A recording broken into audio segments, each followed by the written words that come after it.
บอกเคยคิดว่านี้เป็นความจริงกับทุกสิ่งที่เจ้าเว้าออกมาเกือบหยุดหายใจเมื่อได้ยินคำลาว่าจบกันสายก็เมื่อวานนี้ยังเป็นแฟนกันบ่ถึงวันสิฆ่าฝันให้ตายคิวรถเมล์บ่เหลือเที่ยวสุดท้ายให้อายได้ทำใจเขาคือสิถึกใจเจ้าลายจึงทิมอายเอาไว้ข้างคันแทเหยียบใส่ตมเหมือนว่าป่าถึกแห่กาสร้างเหตุลงได้คำว่าฮักที่เคยมีให้กันในวันนั้นเจ้าเฮ็ดเหี่ยทิมใส่จุดต่อเฟืองบ่ให้เหลือทานไฟสิเฮ็ดได้บ่ล่ะบ่แม่นขี้ควายที่ตกลงใส่ดินบ่แม่นก้อนหินทิ่มไว้ใส่ก็ได้คนทางคนก็มีหัวใจจะเป็นจังใดคือบ่มีค่า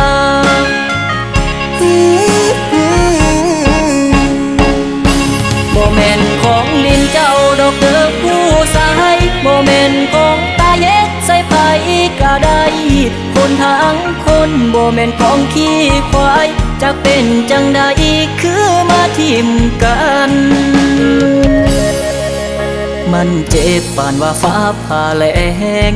ถือเขาแทงจนถึงขั้วหัวใจเศษความหักน้องว่ากินบ่ได้ศาสตร์นี้เฮาต่างกันจึงอยากขอน้องเป็นครั้งสุดท้ายก่อนจะกลายเป็นของเขาคนนั้นสวยเอามีดมาแทงหัวใจกันให้มันตายได้บ่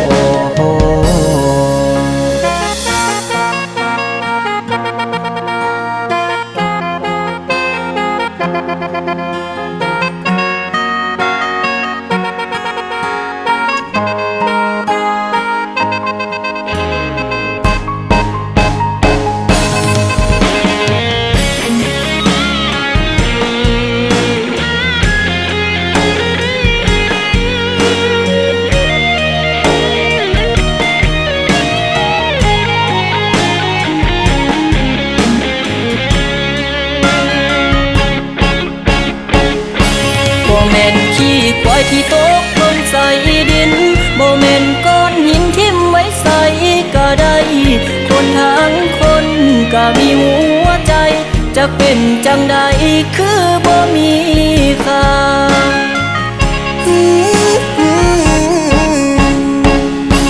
บ่แม่นของลิ้นเจ้าดอกเด้อผู้สายบ่แม่นของตาเย็ดใส่ไผก็ได้คนทางคนบ่แม่นของขี้ควายจะเป็นจังใดคือมาทิ่มกันมันเจ็บปานว่าฟ้าผ่าแลงถือเขาแทงจนถึงขั้วหัวใจเศษความหักน้องว่ากินบ่ได้ศาสตร์นี้เฮาต่างกันจึงอยากขอน้องเป็นครั้งสุดท้ายก่อนจะกลายเป็นของเขาคนนั้นสวยเอามีดมาแทงหัวใจกันให้มันตายได้บ่หากว่าเจ้ายังเหยียบย่ำบ่พอกะฆ่าอายสาลา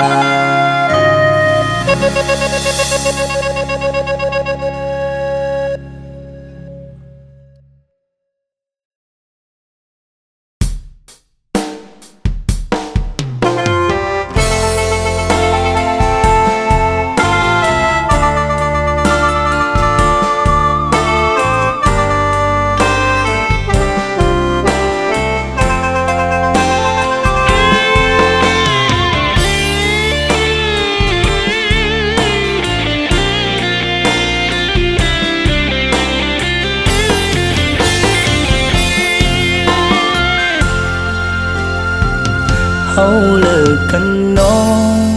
ถามคือซื้อเครื่องอยู่ตลาด หัวใจอ้ายสิขาดบ่ทันได้ต่อราคา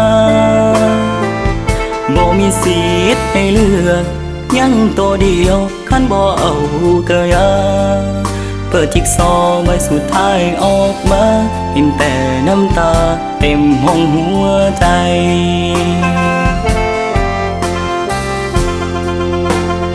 น้องเคียมพร้อมที่จะไปว่าจังใดก็ได้ละน้องคนถึงทิมมันเจ็บหูบ่หายใจลงคอกินแทบบ่ไหวคันว่าฝนสิตกยังมีเมฆส่งสัญญาณให้บาดว่าคนคอยหักมุนใจปันขี้ทานไฟเป่าสันใดกับโมเหมือนขี่หลังควายตกลงมาเสียบต่อไม้ไผ่ปากเข้ากลางหัวใจข้าก่อนขี่ไทยมืดปานไฟมอนห้ามส่งไอซียู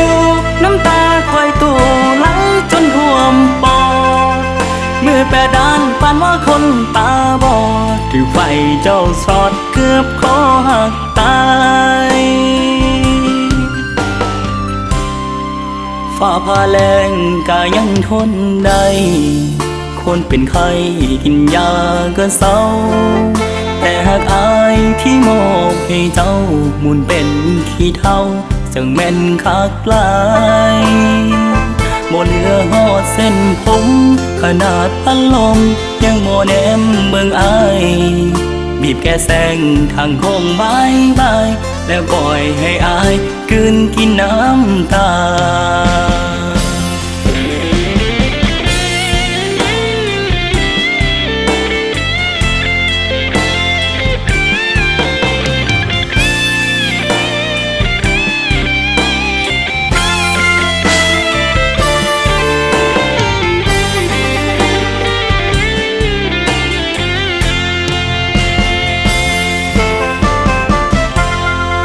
ฝ่าพาแรงกายังทนได้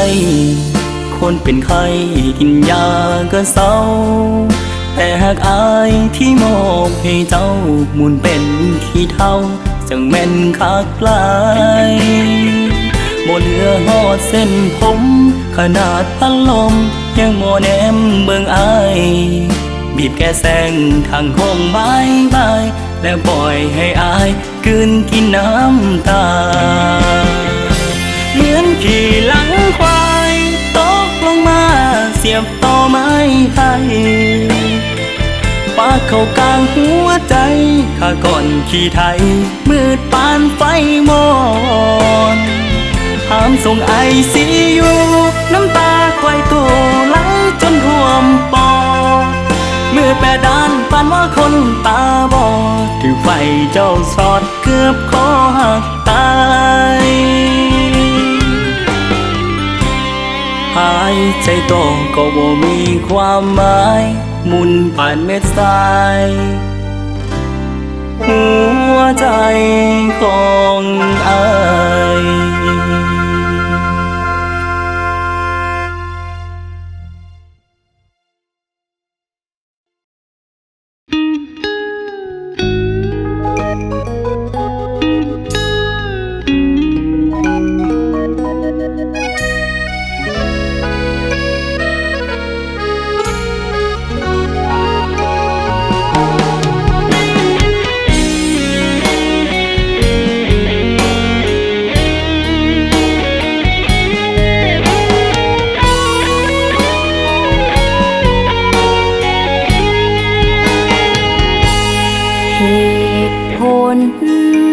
ที่หามาบอกเลิกกันเมิดเพียงสำนัน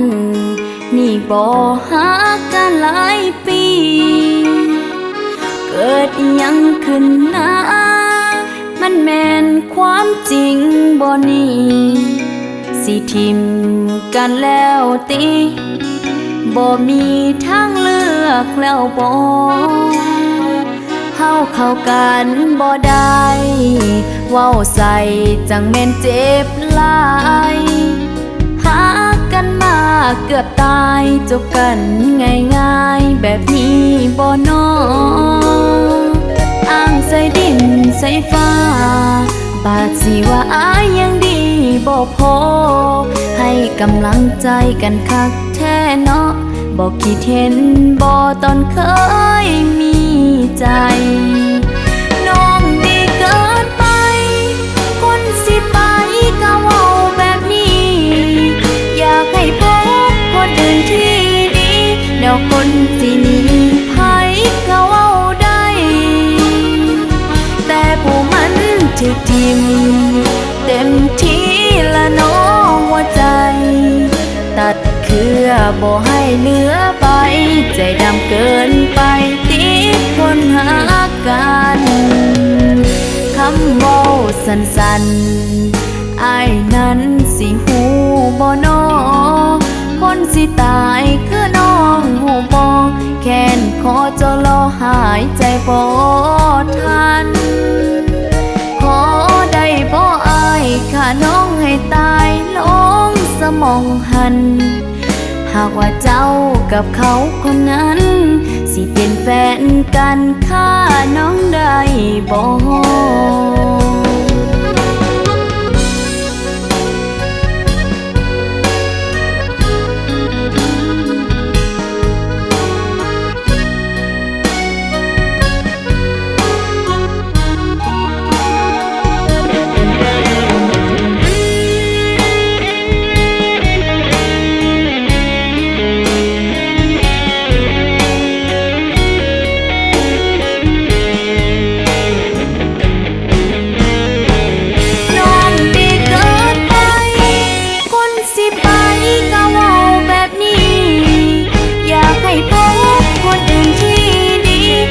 คนที่นี่ไผ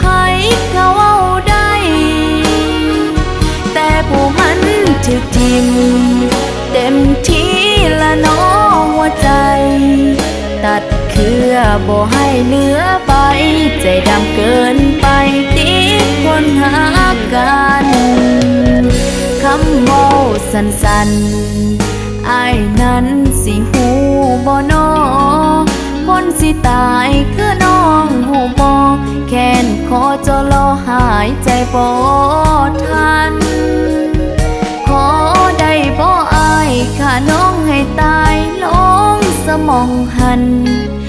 หากว่าเจ้ากับเขาคนนั้นสิเป็นแฟนกันข้าน้องได้บ่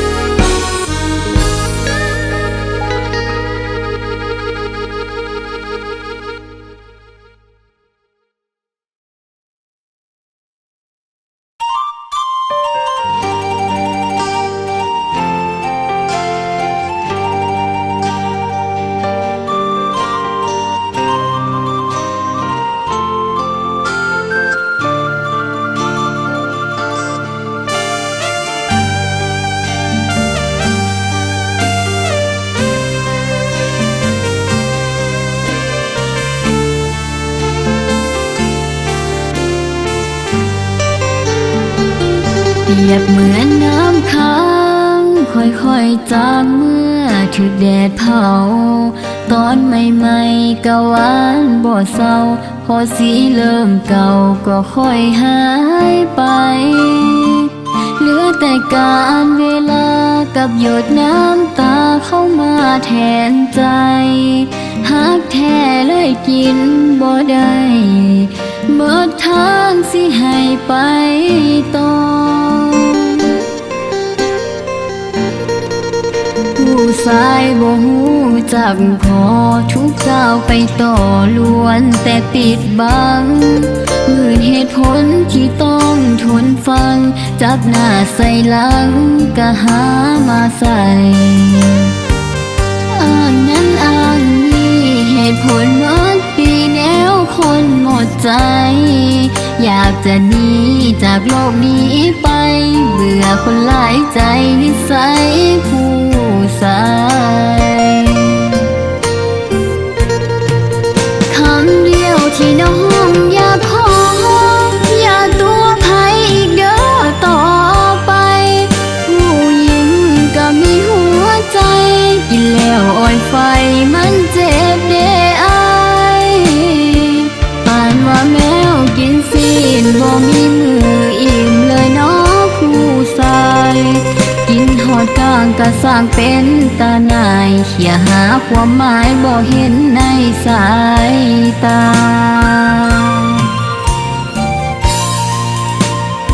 เสือผู้หญิงจังอายสิเห็นข่าวหัวใจหรือบ่สะกดคำว่าพอคือสิบ่เป็นดอกหน้าถ้าหัวใจหนึ่งครั้งก็ได้ทนฟังหนึ่งหยดน้ำตาย้อนว่าหักอายใหญ่กว่าฟ้า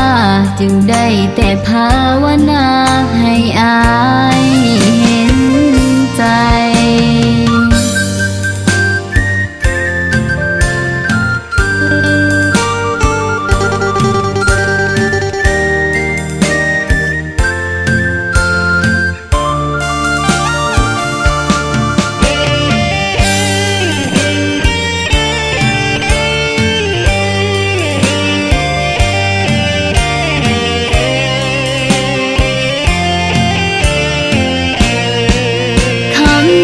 ที่น้องอยากขออย่าตัวใครอีกเด้อต่อไปผู้หญิงก็มีหัวใจกินแล้วอ่อยไฟมันเจ็บเด้อาย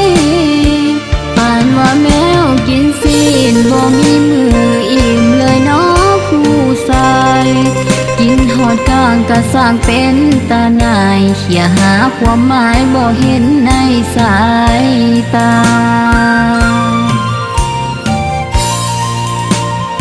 เสือผู้หญิงจังอายสิเห็นข่าวหัวใจหรือบ่สะกดคำว่าพอคือสิบ่เป็นดอกหน้าถ้าหัวใจหนึ่งครั้งก็ได้ทนฟังหนึ่งหยดน้ำตาย้อนว่าหักอายใหญ่กว่าฟ้า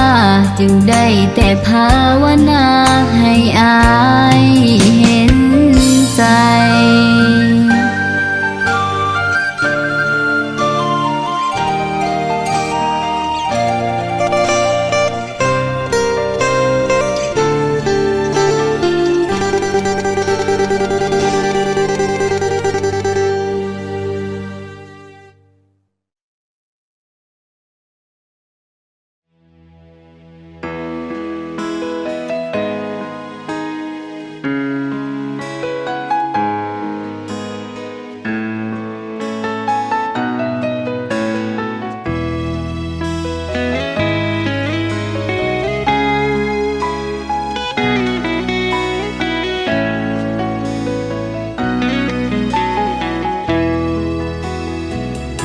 ย้อนความหิวโหย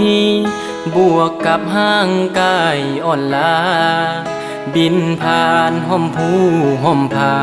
เพียงแต่มาหาเศษอาหารฟ้าก็ยังเห็นใจจึงส่งดอกไม้ลงมาประทานเจ้าเพิ่งน้อยที่หิวมานานเมื่อเห็นน้ำตาลจึงบ่ทันได้คิดเมื่อหูตัวก็สายเกินไปว่าดอกไม้กำลังเบ่งบานแฝงไปด้วยจิตใจยักมานทางนอกน้ำตาลทางในยาพิษ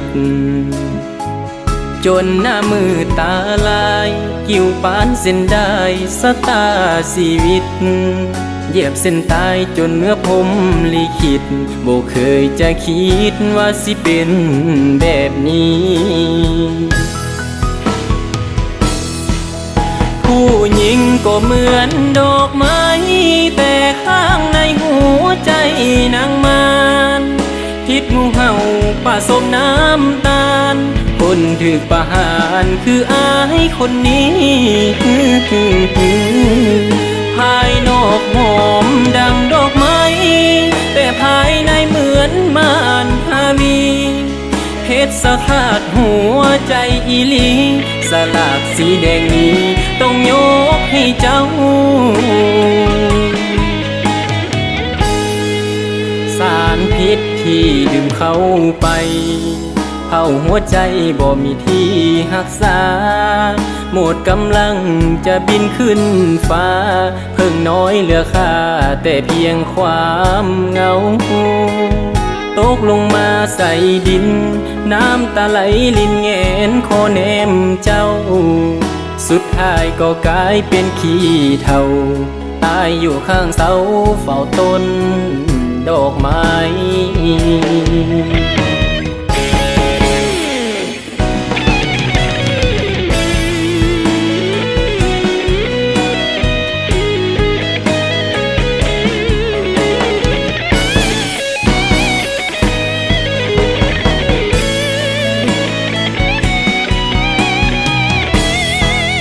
ผู้หญิงก็เหมือนดอกไม้แต่ข้างในหัวใจนางมารทิศงูเห่าผสมน้ำตาลคนถึกประหารคืออายคนนี้ภายนอกหอมดังดอกไม้แต่ภายในเหมือนมารฮาวีเพชรสะขาดหัวใจอีหลีสลากสีแดงนี้ต้องยกให้เจ้าสารพิษที่ดื่มเข้าไปเผาหัวใจบ่มีที่หักษาหมดกำลังจะบินขึ้นฟ้าเพิ่งน้อยเหลือค่าแต่เพียงความเหงาตกลงมาใส่ดินน้ำตาไหลลินแงนคอแนมเจ้าสุดท้ายก็กลายเป็นขี้เถ้าตายอยู่ข้างเสาเฝ้าต้นดอกไม้